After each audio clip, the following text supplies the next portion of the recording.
Good morning, everyone. It's Mary, and it's time for another episode of Monday Morning Leadership Bites. I am coming off of a fantastic weekend.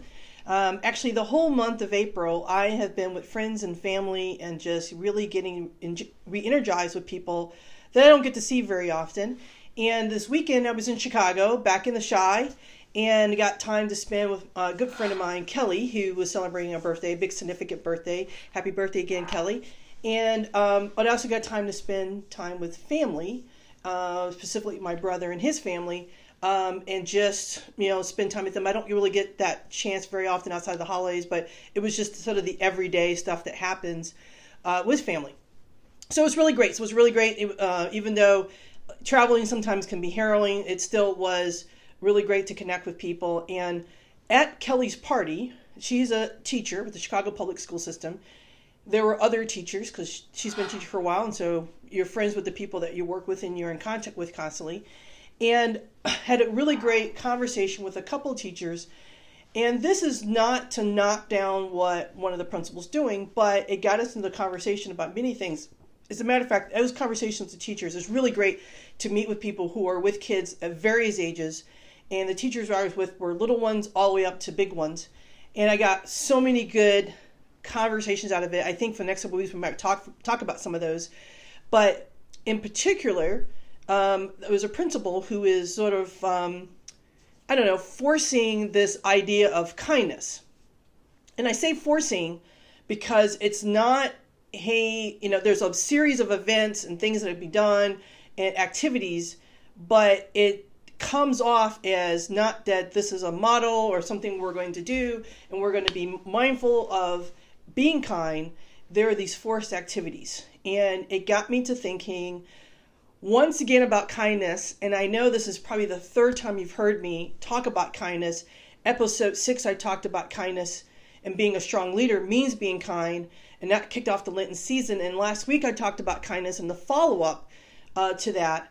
And it keeps coming up a theme over and over again, this idea of kindness. So let me define it first. Kindness is the quality of being friendly. You have to be friendly. That means you have to be a friend. You have to be generous, and you have to be considerate. You have to have those three things. Kindness is the quality of being friendly, generous, and considerate. And we all heard the term, nice guys finish last, right? Well, that's not true. Wharton psychologist Adam Grant actually did a research on over 3,500 business units, international business units.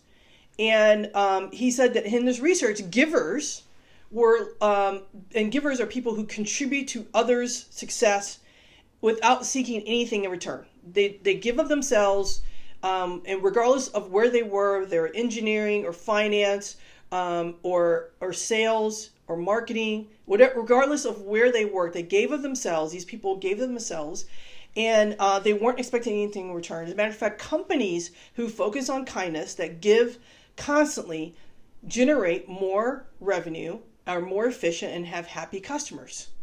So nice guys don't finish last, but that is a myth that we've perpetuated over the years that it is. But kind people are literally the people who motivate us. They pick us up when things are broken. They hug us. They take time. They're intentional. They have the courage to stand up for something that's right. And that's what it means to be kind. And that you can't fake that. And you can't force it. And I think it's admirable that someone would say, hey, it's kindness week. And no different than I went on the 40 days of active kindness. And I told you in the past, I've done over the top activities. And instead, this time I was more intentional. And to me, it felt more authentic. So kindness must have authenticity in order for the kindness to come off as successful. Otherwise, it comes off as force. But I have to authentically want to be kind as a person. For me, I'm not doing it for you. I'm doing it because it's the right thing to do. I'm doing it because it's the way I'm raised. I'm doing it because someone else should. We should provide kindness. We should infect the world with kindness. So, when you talk about that definition, that it's the quality of being friendly, generous, and considerate. You might have to reframe that. So first, The generous part, sometimes people get a little, they get a little wonky about the word generous. And I've talked about generosity, I think in episode 7. But let's focus not on generosity. Let's focus on friendly and considerate. If I can get people throughout the day to just be considerate, to think about the fact that the world isn't ended your back, and not just what you see is what's important. That maybe the neighbor whose grass isn't cut is going through some things. Maybe the person who's rushing through traffic is trying to get to somewhere extremely important. Not to say that you're not going somewhere important, but we have a tendency to quickly judge people. They're the jerks, they're the assholes, but we don't know what's going on. We don't know the full story, and we don't have to. So let's focus on first being friendly, saying hi to people.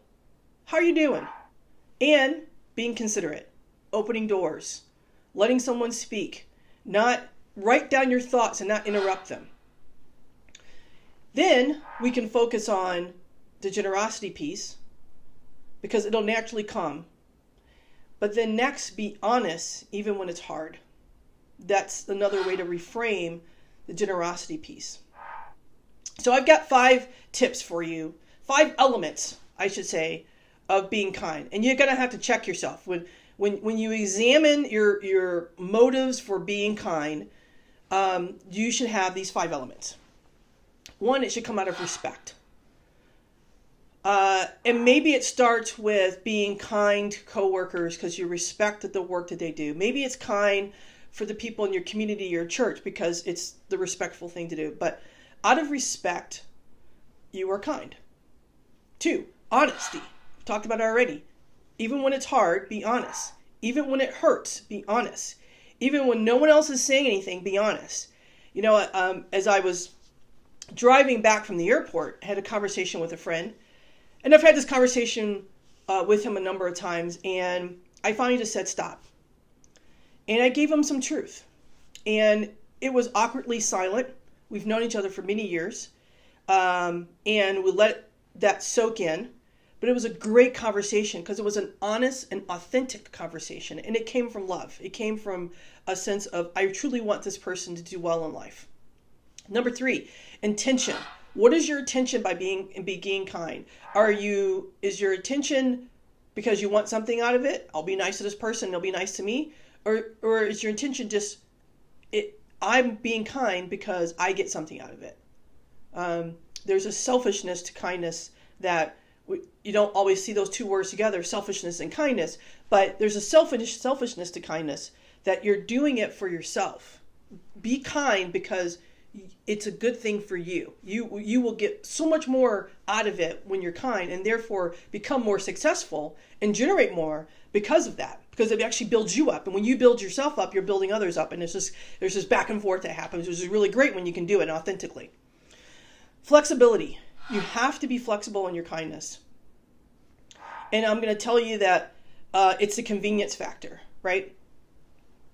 It's easy to be kind when it's convenient. It's not easy to be kind when I'm in a rush. It's not easy to be kind when I'm already late. It's not easy to be kind when I'm thinking about myself. Number 5, patience. You have to have patience. You have to do things at the timing that makes sense. Maybe right now is not the time to have that hard conversation with a friend or family member. Maybe right now is not the time to talk to a neighbor about something. So you have to have some patience. So you have to find that moment in which you can actually, your kindness can actually generate something positive back into the world. You know, another good friend I had a conversation with is, I said, the weekend was just filled with some really great conversations with people. I love that.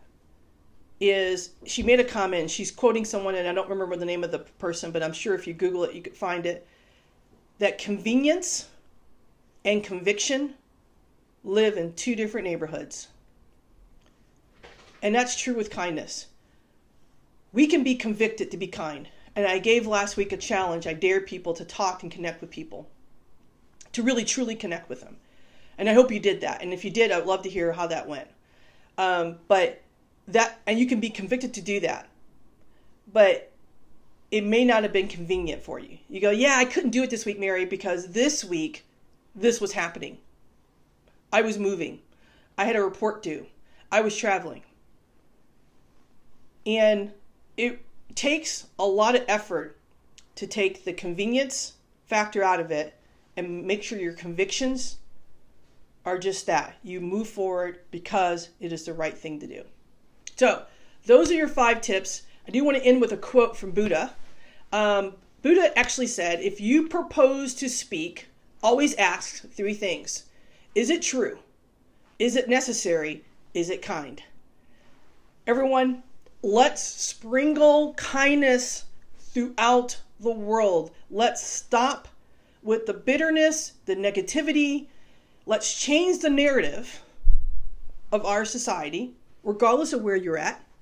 I'm not speaking of any specific group, but let's change the narrative and let's start being kind.